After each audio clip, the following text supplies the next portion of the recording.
ونصلي على رسوله الكريم اما بعد فاعوذ باللہ من الشیطان الرجیم بسم اللہ الرحمن الرحیم۔ کوئی آئین قدامت ہمیں گھیرے ہوئے ہے، کوئی آئین قدامت ہمیں گھیرے ہوئے ہے، ہم پرانی کسی تحریر میں الجھے ہوئے ہیں، ہم ضیاءکار ازل دشمن فہم و تحقیق، ہم ضیاءکار ازل دشمن فہم و تحقیق، ہم ابھی شکوے تقدیر میں الجھے ہوئے ہیں۔ ابھی باقی ہے یہاں کوئے ملامت کا طواف، ابھی باقی ہے یہاں کوئے ملامت کا طواف، ہم ابھی تہمت تکفیر میں الجھے ہوئے ہیں۔ علی وقار، تاریخ اٹھا کر دیکھ لیجئے، ہماری روش ہمیشہ سے مزاحمت کی رہی ہے۔ ہم نے سر سید پر کفر کے فتوے جاری کیے، ہم نے اقبال کی فراست پر شک کیا، ہم نے جناح کے اتحاد، ایمان اور تنظیم کو ردی کی نظر کر ڈالا۔ علی وقار، ہماری مثال اس بوڑھی مائی کی ہے کہ جو اپنے پرانے زیور کو پوٹلی میں باندھے سینے سے لگائی پھرتی ہے، لیکن نہ تو ان کا نمونہ بدلنے کی روادار ہے اور نہ ہی تراش خراش کی، اور اس پر بھی حسن زن ملاحظہ ہو کہ سب سے قیمتی اور خوبصورت دکھیں۔ علی وقار، ہمارے تعلیمی نظام کے ساتھ ہمارا سلوک کچھ اسی طرح کا ہے۔ ہم روایتی اور فرسودہ طریقہ تدریس میں پھنسے بلکہ جکڑے ہوئے ہیں، اور اقوام عالم منہ چڑھا کر ہمیں کہہ رہی ہیں، کیا سے کیا ہو گئی دنیا پیارے، کیا سے کیا ہو گئی دنیا پیارے، تو وہیں پر ہے جہاں تھا پہلے۔ علی وقار، قسمت کی ستم ظریفی ملاحظہ ہو کہ ہم اکلوتی قوم ہیں کہ جہاں مذہب کے ساتھ ساتھ تعلیمی اداروں میں بھی طبقے اور فرقے ہیں۔ ایک طبقہ سرکاری ہے، ایک نجی، ایک طبقہ دیسی ہے اور ایک انگریزی، جبکہ ایک نیم انگریزی اور نیم دیسی۔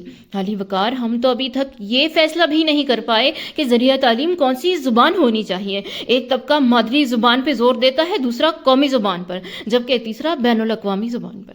علی وقار، اس سے قطعاً یہ مراد نہیں کہ خدا نخواستہ قومی زبان میں کوئی قباحت ہے یا مادری زبان میں، مگر علی وقار، حلی نے یوں ہی نہیں کہا تھا، صدا ایک رخ ہی نہیں نہ اچلتی، صدا ایک رخ ہی نہیں نہ اچلتی، چلو تم ادھر کو ہوا ہو جدھر کی۔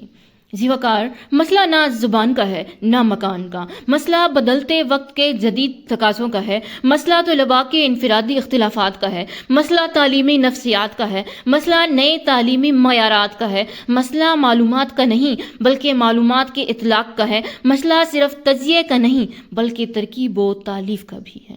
علی وقار، میں دیکھتی ہوں کہ ڈگری لینے کے بعد بھی ہمارے نوجوان جوتیاں چٹکھاتے نظر آتے ہیں، کیونکہ ان کا تعلیمی عمل جدید تقاضوں سے ہم آہنگ نہیں تھا۔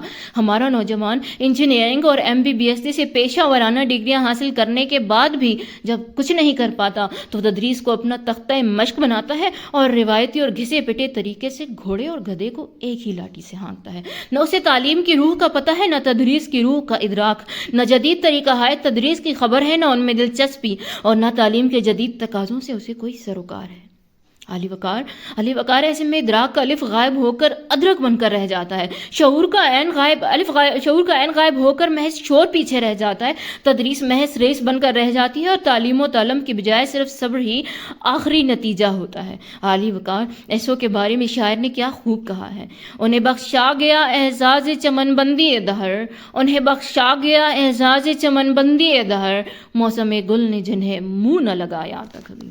علی وقار، اس میں کچھ شک نہیں کہ ہمارے تعلیمی عمل میں جدیدیت نہ ہونے کے برابر ہے۔ دنیا نت نئے تجربات کر رہی ہے، online tuitions, zoom classes, Google classroom, WhatsApp group, Facebook group, YouTube channels اور کئی طرح کے جدید ذرائع کئی گنا بہتر نتائج فراہم کر رہے ہیں۔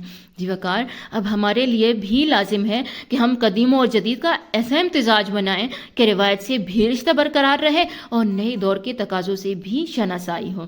بے شک علی وقار، ہمارے وسائل محدود اور مسائل زیادہ ہیں، مگر یہ معاملہ ہماری بقا کا ہے۔